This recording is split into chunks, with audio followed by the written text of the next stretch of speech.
Jokowi ini rupanya menggandeng Ganjar Pranowo untuk menandingi deklarasi pencalonan presiden yang dilakukan oleh Anies Baswedan yang didukung oleh Partai Nasdem. Mengapa? Karena akhir-akhir ini Pak Jokowi yang mengunjungi kota Batang di Jawa Tengah dalam peresmian beberapa proyek pemerintahan dan pabrik yang ada di sana. Terlihat saat meninggalkan lokasi, Presiden Joko Widodo mengajak Ganjar Pranowo untuk masuk ke dalam mobil RI1 dan entah apa yang dibicarakan saat meninggalkan lokasi tersebut. Apa yang kira-kira akan dilakukan? Apakah ada strategi-strategi tertentu untuk menandingi Anies Baswedan? Yuk kita akan lihat menggunakan kartu-kartu saya. Kalau yang saya lihat di sini, Wong Jowo itu nggak ngotot dan ngoyo.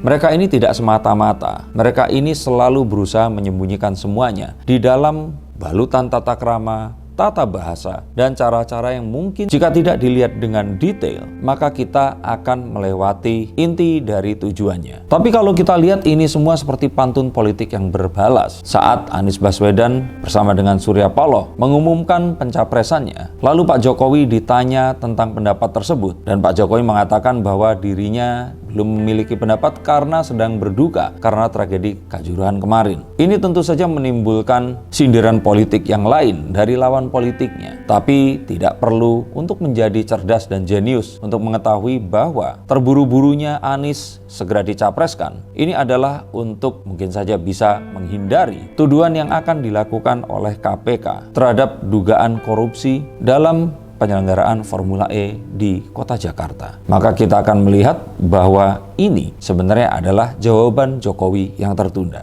Dan walaupun kemarin Pak Jokowi pernah mengatakan ojo ke susu karena pemilunya juga masih jauh, maka sebenarnya yang dimaksud di sini adalah jangan terburu-buru untuk melakukan satu langkah atau dansa politik yang deklaratif. Tetapi jika itu disampaikan dengan simbol dan juga kode-kode seperti ini, saya pikir ini tidak melanggar apa yang dikatakannya kemarin itu. Dan jika seperti ini, maka makin jelaslah dukungan Pak Jokowi terhadap Ganjar Pranowo yang selama ini terlihat tidak mesra atau kurang mesra dengan sang ibunda partai atau dengan Mbak Puan. Tapi sejurus dengan ini, bahkan seakan-akan sudah memprediksikan pencapresan Anies. Terlihat unggahan Instagram dari Pak Ganjar Pranowo yang berdiri di bawah baliho pemenangan Mbak Puan dan mengatakan siap. Siap untuk apakah yang dimaksud oleh Mas Ganjar ini tadi? Stop dulu sebentar untuk kalian semua yang merasa atau menganggap bahwa saya hanya membacakan tarot untuk artis-artis. Kalian salah. Kalian pun berkesempatan untuk bertatap muka dengan saya atau menanyakan apapun yang kalian ingin tanyakan dan biarkan kartu-kartu saya di sini mencoba untuk mencarikan alternatif jalan keluar dari pemecahan permasalahan yang terbaik untuk saat ini dan mendatang. Dan saya jamin ini semua akan private. Hanya kalian dan saya yang akan mengetahuinya. Apapun permasalahannya. Karena saat sebuah masalah terjadi, sebenarnya sebuah solusi itu menanti. Dan siapa tahu solusi terbaik dari permasalahan kalian akan ketemu saat kalian ngobrol dengan saya dan izinkan saya untuk membuka setiap kartunya kepada kalian. Hubungi segera nomor di bawah ini dan pastikan nomor ini saja dan izinkan saya untuk membantu memecahkan permasalahan apapun yang kalian alami. Semoga informasi ini bisa membantu kalian memecahkan permasalahan kalian. Oke, lanjut ke konten yang berikutnya.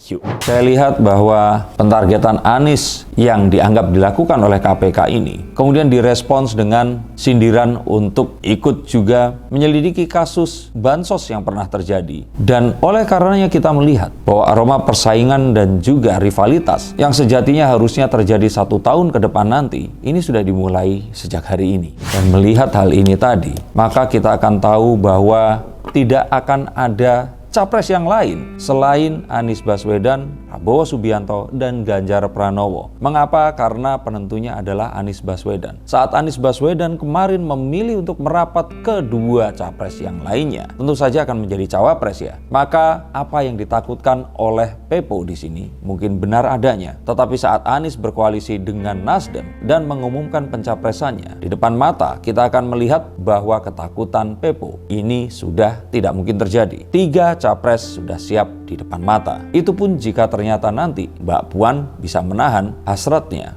untuk menjadi capres seperti yang diharapkan oleh sang ibunda. Tapi apakah mungkin hal itu terjadi? Kalau iya, akankah Mas Ganjar ini akan menyeberang jika kemungkinan yang dikatakan, maka hal tersebut akan selalu ada. Tetapi kita tahu bahwa Mas Ganjar ini adalah loyalis PDI, bahkan sebelum menjadi PDIP, di zaman PDI Suryadi kalau saya tidak salah mengingat. Bahkan jauh ditarik ke belakang, Mas Ganjar ini adalah simpatisan PDI, bahkan sejak beliau masih menjadi seorang mahasiswa. Apakah hanya karena hasrat politik dia akan mengkhianati apa yang dia percaya selama puluhan tahun ini? Tapi untuk Bu Mega, ini tentu saja cerita yang berbeda. Ketakutan 2 kali di masa lalu, pernah ditusuk dari belakang oleh ajudan atau orang yang paling dipercayainya, dan terus kemudian kalah saat ajudan tersebut menjadi presiden, membuat Bu Mega ini mungkin tidak ingin mengulang hal yang sama terjadi lagi. Masih untung Jokowi bisa dikendalikan. Jika ternyata nanti terjadi hal yang tidak diinginkan, lalu bagaimana nasib PDIP?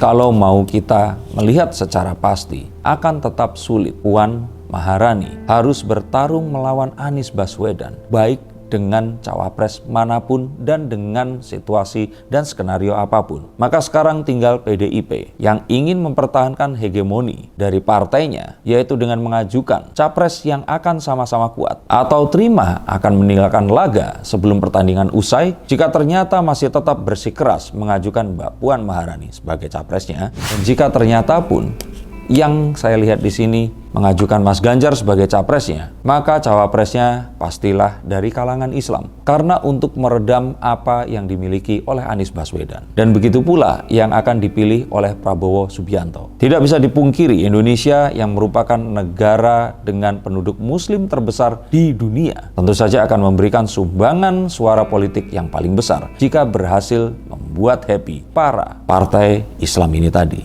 Maka saya akan tahu bahwa sebenarnya yang terjadi ini adalah Bu Mega yang menguji Mas Ganjar. Dengan tidak diajaknya ke beberapa acara di Jawa Tengah, seakan-akan dijauhkan dari semua acara-acara kepartaian, dan seakan tidak dianggap oleh kantor pusat Jakarta. Dan jika Mas Ganjar lolos dari ujian ini, maka bisa dipastikan bahwa kalian semua yang datang dari masa depan saat ini mungkin melihat bahwa Mas Ganjar sedang bertarung dengan Pak Prabowo dan Anies Baswedan untuk memperebutkan tiket RI 1 di 2024 nanti. Atau jangan-jangan kalian datang dari masa yang lebih ke depan lagi, di mana kalian saat ini memiliki presiden yang merupakan salah satu dari mereka. Coba tuliskan kira-kira siapa presidennya di bawah sini. Terima kasih sudah menyaksikan tayangan ini. Semoga menjadikan wawasan yang berbeda dari semua konten saya yang lainnya. Dan silakan subscribe jika kalian menyukai apa yang saya sukai ini. Terima kasih, sampai jumpa dan salam.